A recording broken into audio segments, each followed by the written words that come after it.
Mga kapatid, usapang disgrasya sa trabaho ang bibigyan natin ng payong legal. Unahin natin ang katanungan mula kay Jorel Tan. Attorney, kapag nadisgrasya ka sa trabaho, sagot po ba ito ng kumpanya? Nakunan po kasi ako sa pagtatrabaho ko at ni piso walang binigay sa akin. Konduktor po ako sa minibus sa Mindanao. May mga benepisyo ang empleyado na naaksidente habang nasa trabaho. Ayon sa Section 197 hanggang 199 ng Labor Code at yung Workmen's Compensation Act. Ang benepisyo na matatanggap dapat ng empleyado ay depende sa pinsala na kanyang natamo habang nasa trabaho. Kung ang pinsala ay pansamantala o yung temporary injury, ang benepisyo ay 70% ng average daily covered earnings mula sa unang araw ng pinsala hanggang maximum 120 days. Kung permanente ang pinsala o yung permanent disability, ang benepisyo ay monthly pension na katumbas ng 115% ng old age pension na binibigay ng kumpanya. Kung namatay naman ang empleyado habang nasa trabaho, ang benepisyo ng kanyang pensyon, 100%, ay mapupunta sa kanyang naiwang asawa o mga anak. Ang mga benepisyo na ito ay ibibigay ng Employees Compensation Commission o ECC. Gobyerno po ito. May contribution po dito ang employer.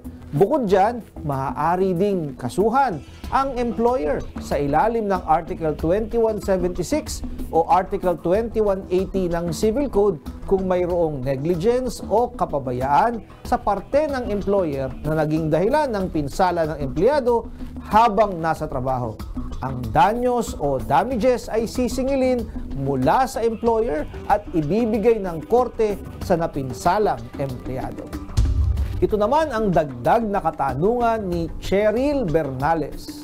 Attorney, tama po ba na i-deny ang insurance ng asawa ko? Na-aksidente po siya sa motor at naputulan po siya ng daliri sa hinliliit sa kamay. Ang trabaho po niya ay security guard. Meron po nakalagay sa medical niya na alcoholic breath at according po sa agency nila, yun daw po ang dahilan kaya na-deny. Legal po ba to? Samantalang kinakaltas sa sahod niya buwan-buwan ang hulog sa insurance at naibigay naman po namin lahat ng requirements like police record at medical record para sa insurance. Legal po ang mga exclusions sa insurance policy. Kabilang po sa mga karaniwan na exclusion ay ang own negligence o yung sariling kapabayaan na siyang naging dahilan ng pinsala. Hindi binabayaran ng insurance ang mga naaksidente dahil sa sarili nilang kapabayaan. Kaya kung siya ay lasing at nagmaneho ng sasakyan at ito ang dahilan kung bakit siya naaksidente, legal na tumanggi ang insurance company na magbayad dahil kasama sa policy ang exclusions o yung mga hindi maaaring bayaran dahil resulta ng sariling kapabayaan. Kung kayo po ay may nais ikonsulta sa inyong lingkod, i-follow lang ang Facebook page ng Good Morning Kapatid. Mangyaring i-private message po ninyo sa akin ang inyong mga katanungan. Maraming salamat. Mga kapatid, Justin Quirino po. Masayang kwentuhan at makapulahang informasyon ang hatid namin tuwing umaga. Kaya't mag-subscribe na at mag-follow sa social media pages ng News 5.